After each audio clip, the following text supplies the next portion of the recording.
This, ladies and gentlemen, is VSEPR. Now, if you're looking for a tutorial video on the shapes of molecules, you have come to the right place. This is just a technical term for the way in which we actually decide on the shapes of molecules. So what does it actually stand for? Well, it's valence shell, electron pair, repulsion. Valence shell basically means electrons in the outer energy level. Okay, so valence means outer energy level. These are the ones we're concerned about. Electron pair, that pretty much speaks for itself. Basically, we're talking about pairs of electrons in that outer energy level. And repulsion, well, electrons repel each other. All electrons are negative.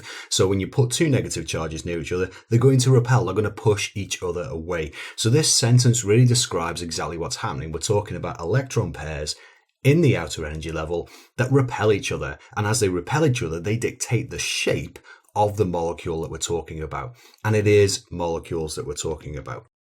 So the VSEPR is used to determine the shapes of covalent molecules with 3 or more atoms. So we're only going to be talking about discrete or simple covalent molecules with 3 or more atoms, like water and methane and so on and so forth.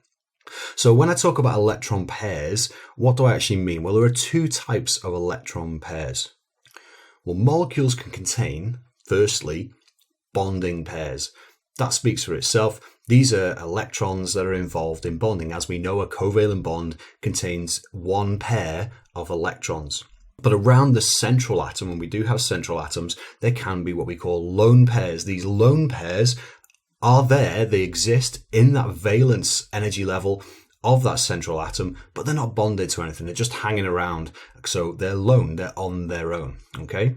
So what I mean by bonding pairs, well, in terms of bonding pairs, we can have a straightforward single covalent bond. We can have a coordinate bond, so a bond where both electrons are donated by the same atom. And of course, we can have double bonds and triple bonds. But for the purpose of VSEPR, and this is really important, double and triple bonds act in the same way as a single covalent bond. So essentially, whether it's single, double, triple, or coordinate, they all act in exactly the same way with respect to VSEPR. And as I mentioned, lone pairs are unbonded electron pairs on that central atom. So I think the first thing we should do really is take a look at exactly what I mean with a couple of molecules that we should be familiar with. So let's take our first example, a nice simple molecule of methane. And around that molecule of methane, we've got 4 single covalent bonds, okay? Because methane, CH4, we've got 4 electrons, 4 valence electrons around the central carbon because it's in group 4, and therefore it bonds to 4 individual hydrogen atoms. So what we can say is that methane contains 4 bonding pairs around that central atom of carbon. Another molecule you should be familiar with is ammonia, Nh3. Now, nitrogen's in group 5. It's got 5 electrons in its valence shell, so the outer shell or outer energy level, 3 of which are involved in bonding with hydrogen. But you see at the top, we've got 2 dots. That is a lone pair. So ammonia contains 3 bonding pairs and 1 lone pair. So that lone pair represented by the 2 dots at the top of the nitrogen atom. So when we look at these combinations, we can have 4 bonding pairs like in methane, 3 bonding pairs and a lone pair. We can just have 2 bonding pairs. We can have 2 lone pairs and 3 bonding pairs. So all these different combinations of bonding pairs and lone pairs, they result in the different shapes that we can get, which we're going to talk about the different shapes in another tutorial, but we're looking at the underlying principles here. So the thing is, bonding pairs and lone pairs aren't equal. And what actually happens when we put these bonding pairs and lone pairs together? Well, when we put these bonding pairs and lone pairs together, we end up with repulsion. So around that central atom, we've got those, say, 4 pairs, for example, of electrons, and they all start repelling each other. They're all pushing each other away. And they want to push each other away to settle in a position that is, stable. So they settle in a position whereby the repulsion is minimized. And this is what I mean. So electron pairs around that central atom repel each other. and settle in a position to minimize repulsion. So they're basically as far away from each other as they can get. But that phrase, to minimize repulsion, is a really important one that you're going to have to use when explaining things in an exam question. Another way to think about it is that they maximize the bond angle. So they're pushing each other away as far as they can. So repulsion is minimized and the biggest bond angle you can get is achieved. Okay. Now, really important, they're not equal in terms of their repulsion. Now, what do I mean by that? Well, there are 3 different combinations we can have of bonding pairs and lone pairs next to each other, if you like. So we can have a lone pair next to a lone pair. We can have a lone pair next to a bonding pair, and we can have a bonding pair next to a bonding pair. So there's 3 different combinations of those pairs of electrons being next to each other. Now, why is this important? Well, a lone pair next to a lone pair, they're going to be really, well, repulsive, if you like. Okay, so when you get a lone pair next to a lone pair, that's where you're going to get the most repulsion. It's like they're not occupied by being in a bond, so they're just sat around being negative. So they push things really far away from each other. So if you get 2 lone pairs next to each other, they do push each other away quite a lot. They do repel a lot. Lone pair, bonding pair, that kind of sits in the middle, but the least repulsion you're going to get are between 2 bonding pairs. So they tend to be forced together by lone pairs. So if you've got a lone pair present and you got 2 sets of bonding pairs, the lone pair is going to push them closer together because the lone pair's more repulsive. And of course, you know, the bonding pair repulsion is weak and it forces them together. Okay. So knowing this trend, okay, is really, really important. So lone pairs, really repulsive.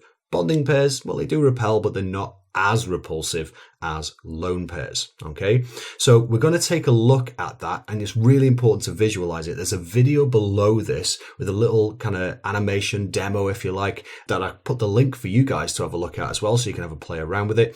That's underneath this tutorial. Okay, so take a look at that video and you'll see exactly what I mean. It's really important that you visualize it.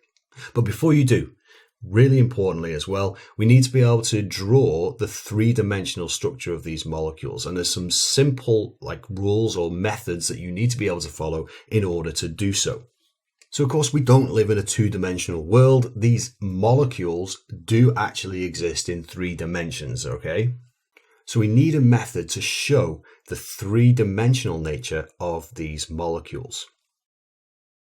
So there are 3 shapes or lines that we need to use to show the bonds from that central atom to the ones that are kind of surrounding it, the ones that are bonded to it.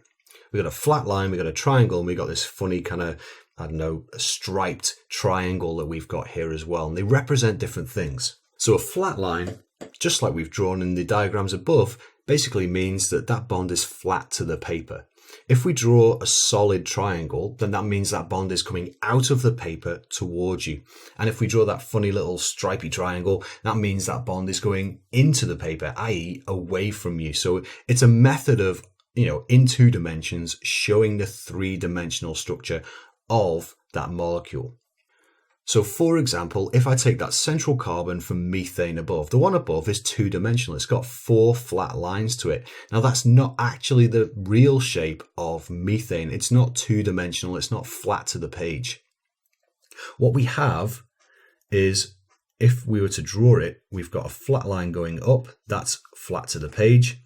This one would also be flat to the page, but then we've got one coming out towards us, if you can imagine that, out of the paper towards you, and then there's another one with our stripy triangle going back into the page. So these 2 are flat, this one's coming out towards us and that one's going in behind. And again, you can see this a lot more clearly on that demo video I've got below. With nitrogen, methane, okay, we've got our lone pair there. We'd have one flat to the page, one coming out towards us, and then one going away. So it's like the bottom 3 of these, okay? So that's ammonia there in 3 dimensions. So practice these, okay? I'm going to be showing you a few more in another video when we look at the names and the bond angles of the shapes. But like I said, really importantly, take a look at the demo below. It gives you a a visualization of the three-dimensional nature of these molecules and the repulsion between them. So take a look at that. But then in another tutorial, we'll look at the shapes and the bond angles and the names of the shapes that you need to remember.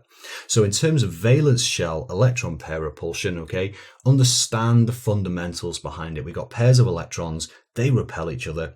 Lone pairs are more repulsive than bonding pairs, so it can force them together like this one's doing to these down here, okay? And, you know, this comes with practice, all right? So being able to draw the three-dimensional structures. So I'll see you in the demo video.